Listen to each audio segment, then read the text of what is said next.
Good morning, everybody. Good morning, good morning. It is Monday, March 20th, 2023. Welcome to the morning devotion. We're glad you're here, glad you're watching, glad you're listening.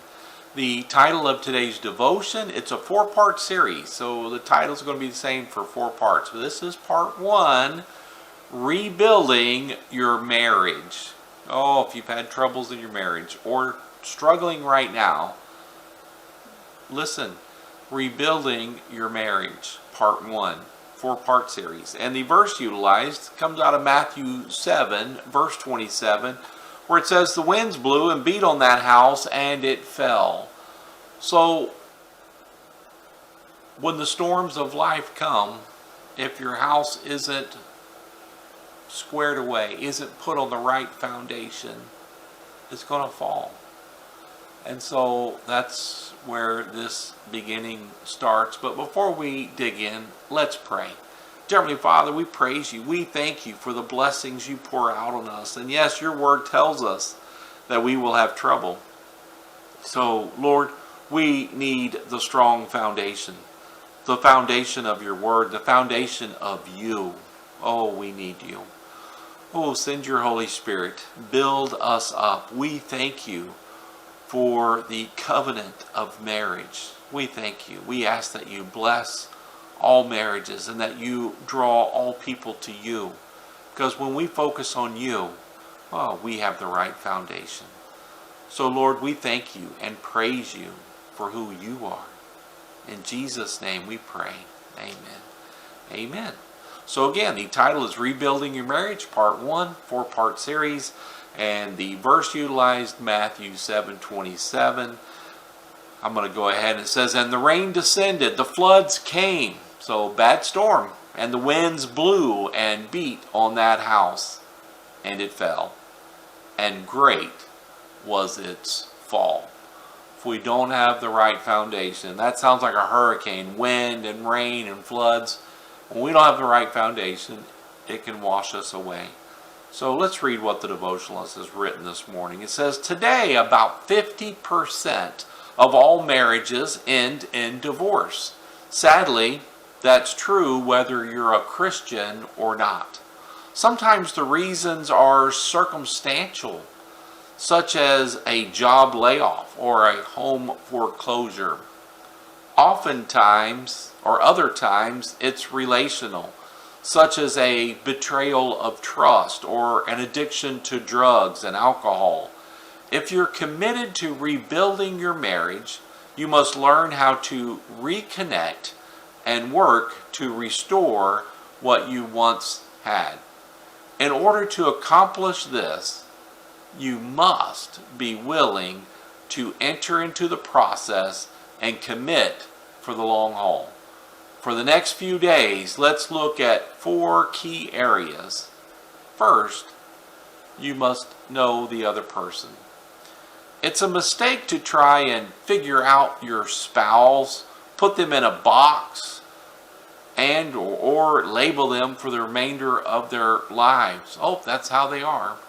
Knowing someone is an art in progress, not a static science with unchangeable data.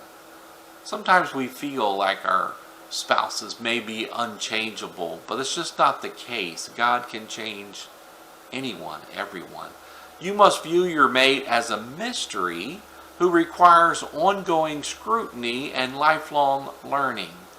The Bible says, treat your wife and your husbands with understanding as you live together. So this tells us this in 1 Peter 3:7. Let's turn there and take a look. So it says, "Husbands, likewise, dwell with them with understanding, giving honor to the wife as to the weaker vessel, and as being heirs together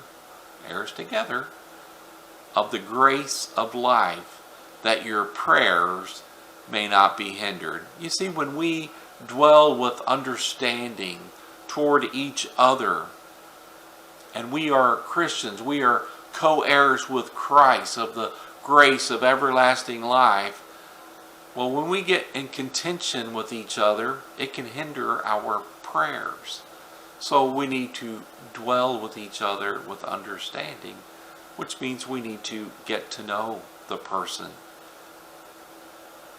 So let's jump back over here, and it says, in order to restore your marriage, take a new look at your partner. New eyes, take a new look. They may not be who you assumed they were, but neither are you.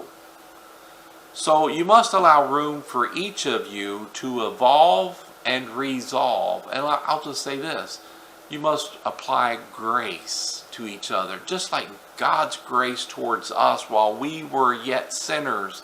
Christ came and died for us. That's grace. That's true love. We need to then provide grace to our spouse. He goes on to write, and be sure to include God in the process. And I'm going to say this, make God the center of your process. Make God the center of your lives. Jesus said in Matthew 7:24-27, Jesus said that a house built on the solid foundation of God's Word will stand strong in the storm while others around it are falling apart. And that's why I say don't be including God as an afterthought, but make Him the center, make Him the foundation, make Him the conversation. So today, begin the process by recommitting to God and to each other. Take a new look at your partner. So I'm going to read this passage out of Matthew 7. It says, therefore, whoever hears these sayings of mine and does them, so we have to listen to God and do them, I will liken him to a wise man who built his house on the rock, on the foundation of God. And the rain descended, the floods came, the winds blew and beat on that house, and it did not fall, for it was founded on the rock, the foundation of God.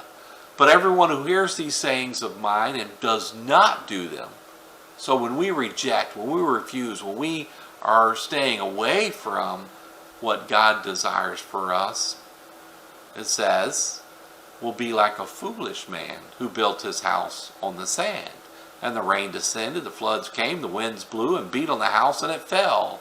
And great was its fall. And I believe this is a major issue with marriages today. And Wendy and I have had our issues, but I tell you the biggest lesson that God taught each of us. Think of it this way.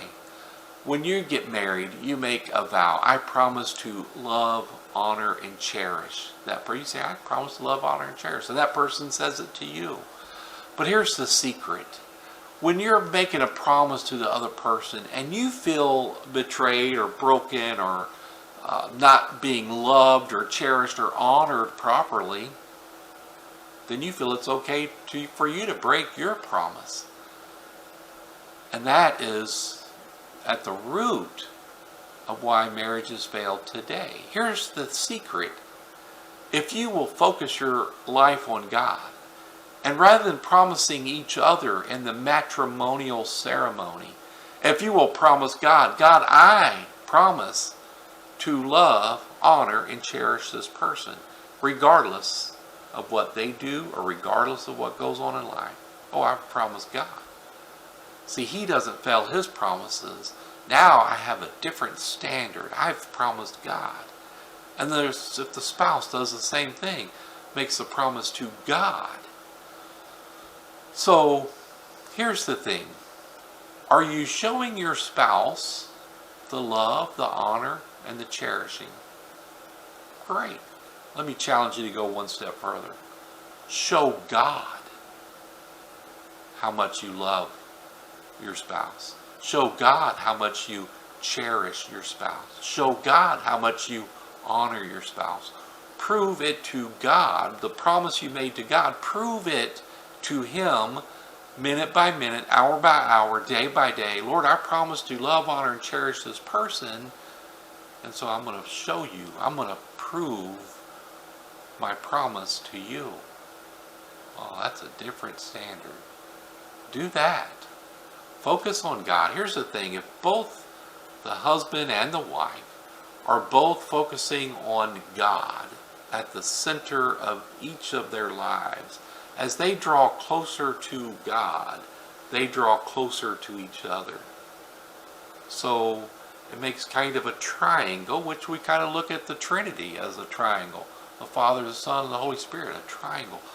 Us too, if we put God at the center of our lives, then we draw closer to each other as we draw closer to Him. Work on drawing closer to God.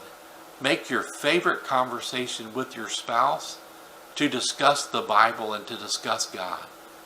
Your marriage will be successful. Will you have problems? Absolutely. Because we have issues. If you go to James chapter 4, it says, where do wars and fights come from? Well, because what we want. So quit wanting what you want and keep your promise to God to love, honor, and cherish that person. Oh, that means I need to set myself aside and love, honor, and cherish. I hope this helps you. Again, this is a 4-part series, so I don't want to run away with everything today, but focus on God together. Watch the change occur. Make your promise to God, not to each other. Then it doesn't matter what the other person does. You will promise God, and you will show God how much you love, honor, and cherish that person. So let me read this priestly blessing as we sign off this morning. I pray this helps you in your daily walk with Christ, with God, with Christ. The empowerment of the Holy Spirit, I pray for that for you and for your marriages today. So Numbers chapter 6, verses 24 and 20 to 26, it's the priestly blessing. But we are priests, the priesthood of believers. So the Lord bless you and keep you. The Lord make His face shine upon you and be gracious to you. The Lord lift up His countenance upon you and give you peace. When it says lift up His countenance, it means He's smiling. He's got a bright face for you. So let's please God by keeping our promise to love, honor, and cherish our spouse. It will go well. We're glad that you joined us this morning. Thanks for watching. God bless you all.